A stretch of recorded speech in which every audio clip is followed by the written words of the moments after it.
ওম গাম গণপতে নমঃ। ওম হ্রিম হ্রিম শ্রীম শ্রীম লক্ষ্মী বাসুদেবায় নমঃ। আপনাদের সবাইকে আপনাদের পরিবার ভাগ্যালাপে সাদর অভ্যর্থনা। আজকে যে টপিকটি নিয়ে আলোচনা করব খুবই গুরুত্বপূর্ণ। 4টি গাছের নাম বলবো। আপনাদের জানা গাছ ছাড়াও এই 4টি গাছের কাছে ভুলেও যাবেন না এই জন্যই যে এখানে ভূত প্রেত এদের বাসস্থান। বলবেন আপনারা তো জানেন, যেই গাছগুলোর নাম বলবো না আপনারা অবাক হয়ে যাবেন যে এই গাছগুলো তো আমরা বাড়িতে লাগাই, এই গাছগুলো আমার বাড়ির সামনে আছে। হ্যাঁ, আর যদি আপনি চাক্ষুষ প্রমাণ পেতে চান, একটি নিমন্ত্রণ আপনি দিয়ে আসবেন, একটা কাজ করে আসবেন, দেখবেন আপনার বাড়িতে চলে আসবে। চাক্ষুষ একদম প্রয়োগ কিভাবে করবেন? যারা ভূত প্রেমী, ভূতের সাথে দেখা করতে চান, অবশ্যই আপনারা এই কাজটি করতে পারেন, তাহলে আপনাদের সাক্ষাৎ হয়ে যাবে। তবে একটি অনুরোধ করব, এই অতি জাগতিক যে শক্তি আছে এদেরকে কিন্তু শুধু শুধু চ্যালেঞ্জ করবেন না। খাল কেটে কুমির ডেকে আনার মতন কিন্তু বিপদ আপনি নিজের ঘাড়ে নিজেই নিয়ে আসবেন। তাই অনুরোধ করব, কাজটি না করতে, তাও যদি আপনারা করতে চান আপনাদের ইচ্ছা। তবে কোন গাছ, 4টি গাছ এড়িয়ে চলবেন আমরা আপনাদেরকে জানাবো। তার আগে আপনাদেরকে অনুরোধ করব, চ্যানেলটিকে সাবস্ক্রাইব করে পাশে থাকা বেল আইকনটি ক্লিক করবেন। আমাদের ভিডিও ভালো লাগলে লাইক করবেন, শেয়ার করবেন। ভিডিওটি অবশ্যই শেষ পর্যন্ত দেখবেন, প্রচুর শেয়ার করবেন এই ভিডিওটি, কেননা আমাদের চারপাশেই ছড়িয়ে আছে এই গাছ। আমাদের হয়তো বাসস্থানের পাশেই আছে, বা আমরা আদরে হয়তো বাড়িতেই লাগিয়ে রেখেছি, আর অজ্ঞানতই এই কাজ করে আমাদের জীবনে আমরা নেগেটিভিটির কী করেছি, আনাগোনা করে নিয়ে এসেছি। কেননা আগেই বললাম, এই গাছ বাড়িতে থাকলে বা আশেপাশে থাকলে সর্বনাশ। তাহলে কখনোই বলবো না বৃক্ষছেদনের কথা, বৃক্ষরোপণ করবেন। যদি বা কখনো এই গাছ কাটতে হয়, অবশ্যই এর পরিবর্তে 4টে গাছ লাগিয়ে দেবেন। কেননা পরিবেশের ভারসাম্য বজায় রাখার জন্য, নিজের জন্য। কেননা এই অক্সিজেনের কমতি হলে পৃথিবীর সবাই যেমন কষ্ট পাবে, আপনিও কষ্ট পাবেন। তাই অপরের কথা ওটা তো দূরের কথা, অপরের ভালো ভাবার কথা, আগে নিজের ভালো চিন্তা করে গাছ লাগান। এটা 4টে গাছের নাম বলবো। দেখুন, সাধারণত আমরা জানি তেঁতুল গাছে আমরা বিশ্বাস করি যে কি থাকে, ভূত থাকে। তাই বলি দিনের বেলা যাবি না, রাত্রেবেলা যাবি না, তাই না? ভর দুপুরবেলা যেতে নেই, একা যেতে নেই, মহিলাদেরকে যেতে নেই চুল ছেড়ে, বিভিন্ন আমাদের মা মাসিরা ঠাকুমারা বলে, বা বাড়ির বড়রাও বলে। সেগুলো আমরা কম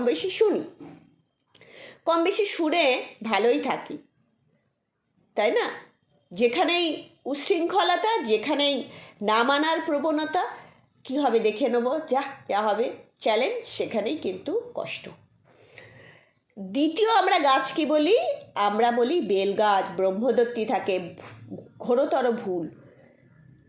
এই গাছই লক্ষ্মীর বাসস্থান, এবং বেলগাছ যেখানে থাকে তার সেই যে গোড়া যেখানে থাকে, সেই মাটি চারপাশে সমস্ত তীর্থক্ষেত্র, পৃথিবীর সমস্ত তীর্থক্ষেত্র সেখানে অবস্থান করে, এবং ব্রহ্মা বিষ্ণু মহেশ্বর অবস্থান করে। এরপরেও বলবেন ব্রহ্মদত্ত।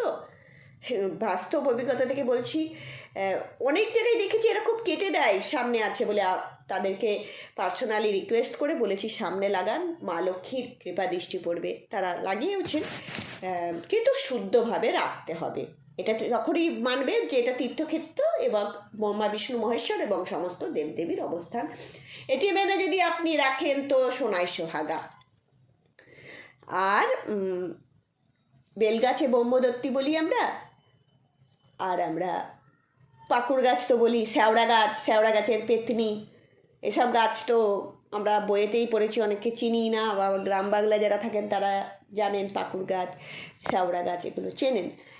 এই গাছগুলো আমরা অ্যাভয়েড করতে বলি।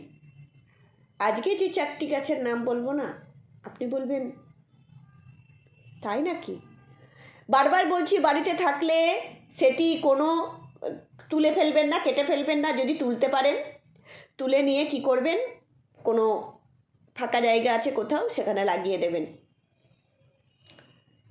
করম চা, ঠিক শুনেছেন, করম চা আমরা খাই আচার বানিয়ে, চাটনি বানিয়ে। করম চা গাছে কিন্তু নেগেটিভ শক্তির বসবাস। বাড়িতে যত্ন করে যারা রেখেছেন, কাটতে বলবো না, আগে বললাম বৃক্ষছেদনের আমরা একদম সাপোর্ট করি না বৃক্ষছেদনকে। বৃক্ষরোপণ করবেন। যদি এটাকে আপনাকে তুলে, যদি মাটি শুদ্ধ তুলে অন্য কোথাও লাগিয়ে দিতে পারেন, ভালো, লাগিয়ে দিন, কোনো অসুবিধা নেই। একটা গাছ কাটলে কিন্তু 4টে গাছ লাগাবেন, মাথায় রাখবেন। তাহলেই কিন্তু এই গাছটা যেটার প্রাণ নিলেন, না হলে কিন্তু মহা পাপী হয়ে যাবেন। দ্বিতীয় নাম্বার বলবো, গুয়ে বাবলা বলে একটি গাছ আছে। দেখুন, বিভিন্ন জায়গায় কিন্তু বিভিন্ন নাম। এটি আপনি যদি গুগলেও সার্চ করেন দেখতে পাবেন, গুয়ে বাবলা। এই গাছও কিন্তু কাঠ জ্বালানি হিসাবে ব্যবহারের জন্য অনেকে লাগান। বাড়ির বাইরে থাক, অসুবিধা নেই, ঘরে লাগাবেন না। খুব সুন্দর বীজ হয়, বড় বড় লম্বা লম্বা। ছোটোবেলায় অনেকে খেলা করেন, অনেকে খেলা করেওছেন, দেখবেন শুকিয়ে গেলে ব্রাউন কালার হয়ে যায়, আর সবুজ থাকে, লম্বা লম্বা পাতাগুলো, ঝিরি ঝিরি ঝিরি ঝিরি, তেঁতুল পাতার মতন ওরকম সরু সরু। একটা পাতায় অনেকগুলো এরকম ফ্যাকড়া বেরিয়ে হয়। আমরা স্ক্রিনে দিয়ে দেবো, দেখে নেবেন। এই গাছেও কিন্তু নেগেটিভ এনার্জির বসবাস। বাড়িতে লাগাবেন না, দূরে লাগান, কোনো অসুবিধা নেই। এবং এড়িয়ে চলবেন, একা একা যাবেন না, এখানে প্রস্রাব করবেন না, পটি করবেন না, বা একা একা যে, বা চুল খুলে যাওয়া, যেগুলো বললাম, বা ওই হাতে মেহেন্দি লাগিয়ে, এগুলো অ্যাট্রাক্ট করে। খুব পারফিউম মেখে সেজে গুজে এখানে যাবেন না। রাত্রেবেলা, দুপুরবেলা, ভর সন্ধ্যাবেলা, খুব ভোরবেলা ওগুলো যাবেন না। বাবলা গাছ, আপনারা জানেন, বাবলা গাছেও কিন্তু নেগেটিভ এনার্জির বসবাস। তাই এই বাবলা গাছ সাধারণত বাড়িতে কেউ রাখে না, কিন্তু আশেপাশে তো থাকতে পারে। সেখান থেকেও আপনারা কি করবেন, এড়িয়ে চলার চেষ্টা করবেন। এর পরের যে গাছটা বলবো, সেটি আপনার বাড়িতেই আছে। দেখুন, সজিনে গাছ, ঠিক শুনেছেন। সজিনে গাছ এমন একটা খতরনাক গাছ, কিন্তু খুবই উপকারী গাছ। এর কি আপনার উপকারী না, পাতা সেটা উপকারী, এর আঠা সেটা উপকারী, এর ডাঁটা, ফুল, যে ডাঁটি হয়, ফলটা, সব কিছু উপকারী। কিন্তু কতটা বিপজ্জনক গাছ জানেন? বাড়িতে লাগাবেন না, একটু দূরে লাগান, অবশ্যই বলবো, কেননা এত উপকারী গাছ। কিন্তু এই গাছে নেগেটিভ শক্তিদের বসবাস। এই গাছে যদি রাত্রেবেলা শোয়ার আগে 3টে লাঠি দিয়ে 3টে আঘাত করে, কিচ্ছু বলতে হবে না, 3টে আঘাত করে চলে আসবেন, ব্যাস তুল কালাম ঘটনা ঘটে যাবে ঘরে, আপনার পিছনে পিছনে চলে আসবে। বি কেয়ারফুল, অবশ্যই বলবো। আমরা চাই না আপনাদের জীবনে কোনো কষ্ট আসুক। তাই কখনোই কোনো গাছরাকেই এইভাবে আঘাত করে কোনো কিছু করবেন না।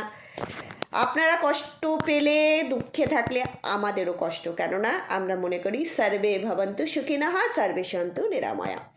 চলুন, অবশ্যই ভালো থাকবেন, আর এই কাজটি অবশ্যই করবেন না, আমরা আন্তরিকভাবে আপনাদেরকে অনুরোধ করব, কেননা আপনারা ভালো থাকুন। এরপরেও যদি আপনাদের করার ইচ্ছে থাকে, তাহলে আপনারা অবশ্যই করবেন, সেখানে আমাদের এর কোনো কিছু করার নেই। তবে আমরা সাবধানতা অবলম্বন করতে অবশ্যই বলবো। ভালো থাকবেন, অবশ্যই সবাইকে ভালো রাখার চেষ্টা করবেন। হরি ওম।